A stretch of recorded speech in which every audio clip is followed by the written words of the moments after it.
Hello, everybody, and welcome back to Odin's Movie Blog. I am the critic who is a cynic, and on today's episode, I'm going to be giving my full review of Solo, a Star Wars story.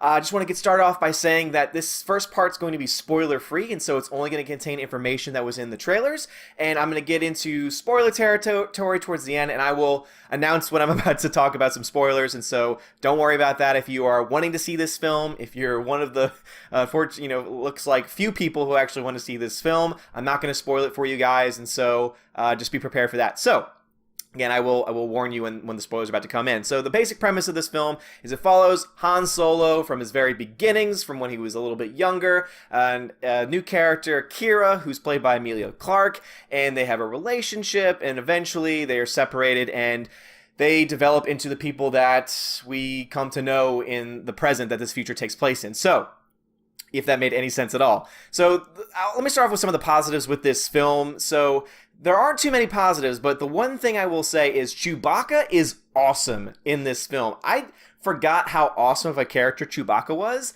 until this film, because they go into the origins of how him and Han Solo met, and I thought that was very interesting how they did that, and the chemistry between them is probably one of the only relationships on screen that actually works, and it was really cool to see. Again, Chewbacca was fantastic. I liked everything that they did with his character. I will even say this, when it comes to Alden Ehrenreich, when it comes to his performance of Solo, it was not total garbage. He is obviously still very green as an actor. I don't think he really fit and felt like Han Solo all the time. There were some brief moments where I thought to myself, okay, I can kind of see maybe maybe Ron Howard as director was able to get some of that out of him, or maybe that was just some of the classes that he was taking, because again, there was reports about how they had to get an acting coach for him on set, so maybe that was what they were trying to do, is make him seem and feel more like Han Solo.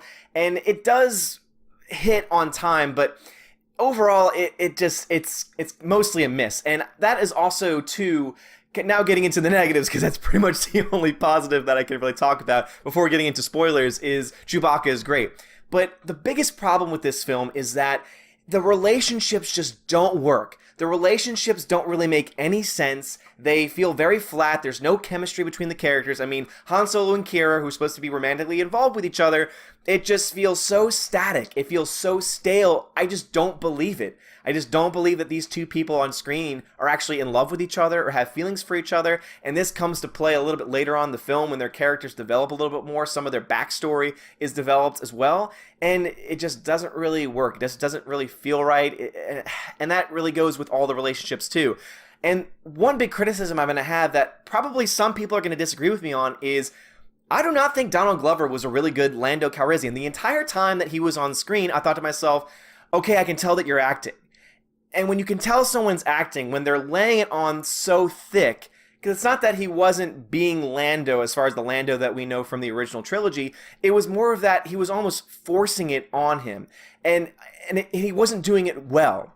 Again, he made it very obvious that he was acting. He made it very obvious that he was portraying a character. And I hated that. Every time he was on screen, I was just like, oh man, I know you can do so much better than this. Why are you falling into this cadence? Why are you falling into this, this overall character? So Lando wasn't very good. Kira was passable. I mean, again, I do love Emilia Clarke. I do love her in Game of Thrones, but she's kind of shown herself, especially when you look at Terminator Genesis and now this film, she's kind of hitting the same notes in every role that she's playing, and it just doesn't really work here. Again, there's no chemistry between her and Han Solo, and there's no chemistry between any of the other characters. Again, except for Chewbacca. Chewbacca is great, but that's not saying much, because that's, a hairy Wookiee who's making sounds every now and then, and that's the best character that you have on screen. And it just, again, this film tries to do certain things. It definitely doesn't take too many risks as far as the story, as far as what they do with some of the characters,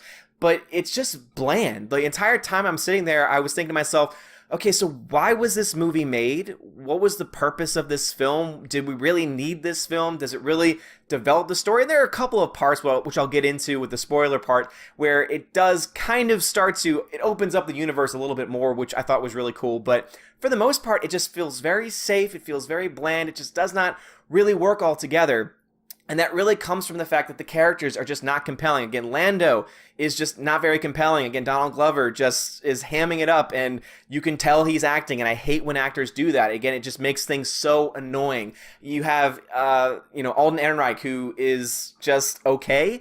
He's not garbage. I thought he was going to be totally awful, and he wasn't as bad as I thought he was going to be, but he still wasn't really great either. Emilia Clarke, she was not very good either. Just going to look at some more of the characters and also some of the actors who were in there. So Thandie Newton, who I really like in Westworld, she's probably one of my favorite characters in Westworld. She plays the character Val Beckett, and she has a relationship with Woody Harrelson's character, and even that relationship though is just, it's not really believable. It just doesn't. Again, she's great, and Woody Harrelson's really great. I mean, they're really talented actors, but the characters, they just don't work. The characters just aren't compelling. I don't care about them, and I feel like a lot of people are going to go in there saying, okay, who am I supposed to care about in this film? Again, when you have a Star Wars film, you're supposed to have that character that you care so much about, and it wasn't Han Solo, and all that there was Chewbacca.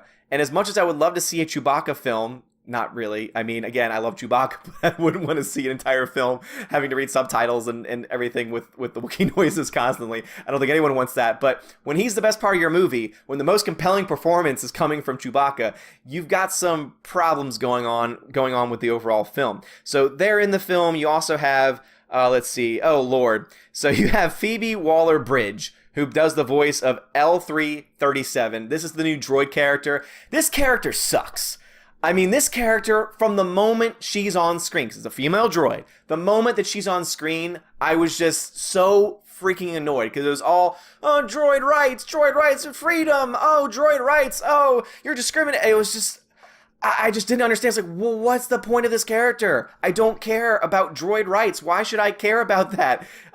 Again, why is this character even here? Why did they put this character in? The only obvious explanation is that you had Kathleen Kennedy or one of the higher ups saying, oh, we need to have some kind of social justice warrior character in there so that we can try and maybe have her, be talking about other issues, or so that other people can come in with their own issues and their own concerns and can see them on this droid, I guess, because there's really no other purpose for this character actually being in there. So that character sucked. Let's see, Juna Suotamo was Chewbacca. Great. Keep doing what you're doing, man, because it looks great. Paul Bettany as Dryden Voss, who is kind of the big bad in this film.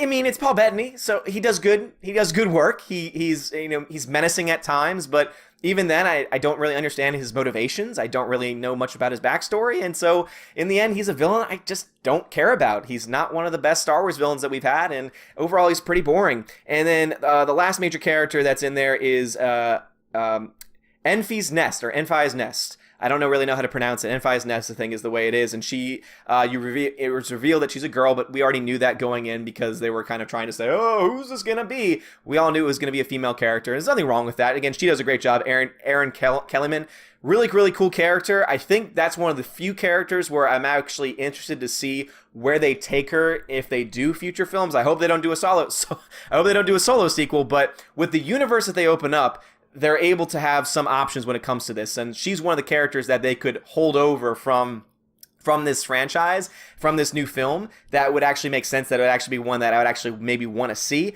And that's really it as far as major characters. There's some other really cool cameos by some actors in there. Nothing major. I'm not really spoiling anything there. Just obviously, that with some of the actors and with some of the the directors having certain ties, that there's going to be some characters or some actors who might be making appearances, which are really cool. But as far as the overall film goes, it just does not work. Again, it tries in certain areas, but then it also just doesn't try in other areas as well. Again, it's just a bland story. It doesn't take the risks that I feel that it needs to. And then when it does take certain risks as far as interesting plot points, it falls flat on its face. So again, female droid power, L3, no, not really cool. Kira, again, not really that compelling. Again, this film, Dryden Voss as a villain, there's just no compelling characters in here. So because of that, I have to give this film a C. Again, a solid C, so it's not total garbage, but it's not very good either. I really can't recommend you going to see this in theaters because it's forgettable. It's honestly forgettable. I know that there was another YouTuber, Jeremy Johns, who gave it a, you're going to forget it in T-minus a day. And I totally think that that's a fair point, because you're going to go see this film and you're going to think, okay, what did I just see? Does any of this matter? I don't care if it matters. All right, let's move on. So I think that that's really going to tie into the box office numbers, because we can already see it made 14 million last night for Thursday previews, which is about half of what Rogue One made. So that's the last solo project that they had as far as solo story, and it didn't make a whole lot of money.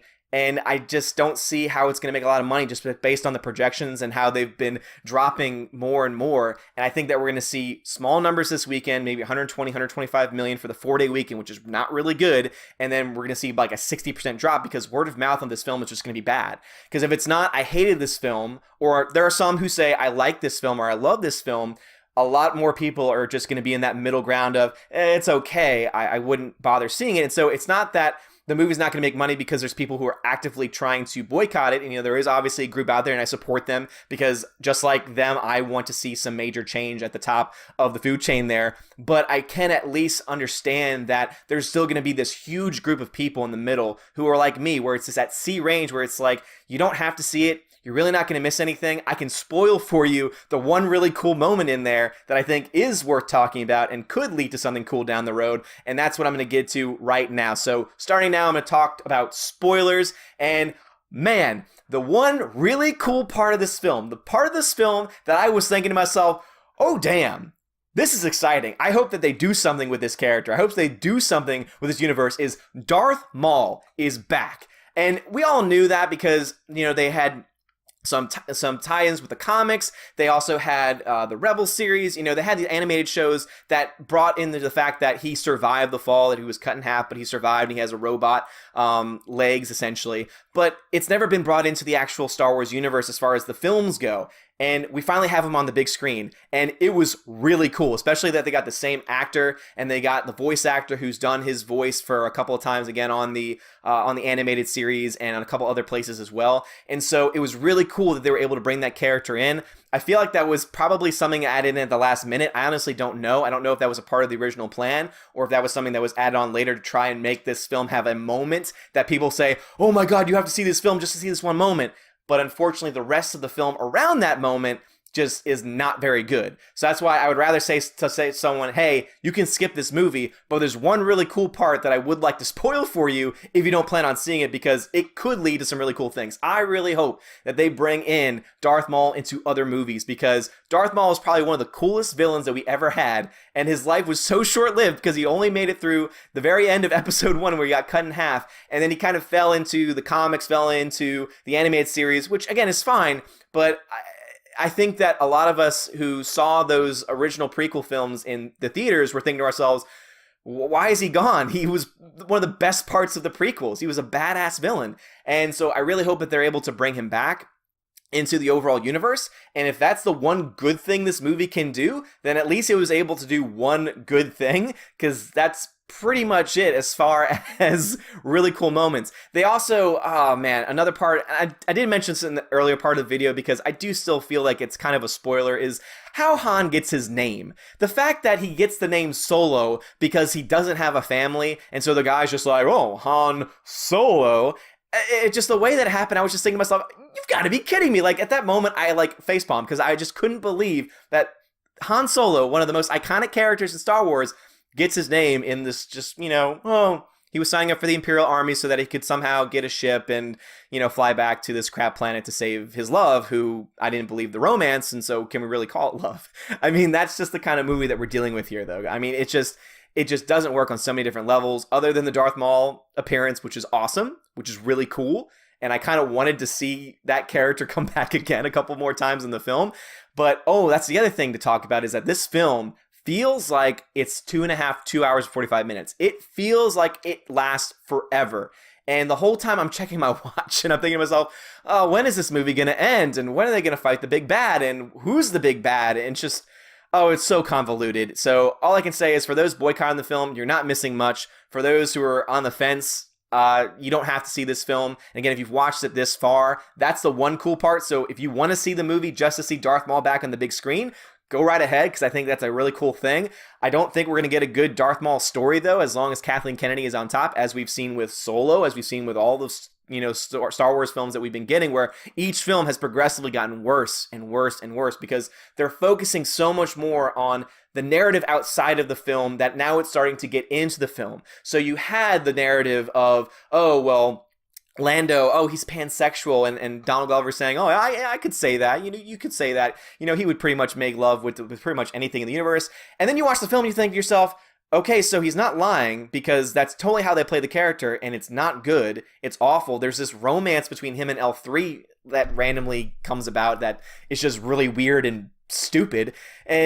And then, of course, you have everything else going on with, the Force is female and just all the other social justice warrior nonsense that they're trying to bring into these films. And so until that can stop, until they can just focus on making a good movie instead of bringing in droids like L3, who's probably one of the worst characters since Jar Jar Binks to enter into the Star Wars universe, they're not going to get anywhere. And so I honestly still stick by my prediction that it's only going to make 130 million was the last figure I gave. It might even make less than that in the end. And I think that there's going to be at least a 60% drop between now and next weekend, because again, it's a film that just doesn't land. It's a film that has so many issues throughout. You can tell that someone had to come and take over this project and reshoot a lot of things. And I honestly feel like one of those things was the cool part of the movie, which was having Darth Maul come back, because that's the only positive, like the true positive thing, other than Chewbacca. It's the only true positive of the film that I can really write home about. All right, so have you seen Solo, A Star Wars Story? Have you still in the position of boycotting it? Are you one of those persons that's like, oh, I love this film, what are you talking about, you just don't understand? Let me know in the comments below. So if you liked it, let me know, leave me a comment. If you hated the film, leave a comment, let me know. If you liked this, again, leave a comment, let me know. Again, I love having dialogue, guys. Please keep it respectful, though. I love having conversations with people, whether you agree with me or you don't. I don't care. I want to have a conversation. I love having back and forth. But if you just start off by saying you're an idiot or cursing at me, I'm not going to engage with you. I'm going to block you, because there's no room for that. Again, look back to my video on language and how important it is. Again, we need to be able to talk to each other. We need to be able to talk critically about things if we ever hope to fix this world that we're in, and just the fact that we don't talk to each other anymore. So please leave me a comment if you hated it or if you liked it. And if you did like it, please give me a subscribe. I would very much appreciate it. Again, I love talking about movies, and so if I can just get that motivation to keep on doing this, I would greatly appreciate it. And one of the ways you can do that is not only by liking the film, or rather by liking the video if you like the review, but also by hitting that subscribe button, so that way I know that there are people who want to see more. All right, so that's going to be it for me. Again, Star Wars, a solid C film. Don't run out of the house to go see it this weekend. Go see Deadpool or Infinity War again, because those films are significantly and infinitely better in so many different ways. But that's going to be it for me today. So have a great day, guys. And as always, God bless.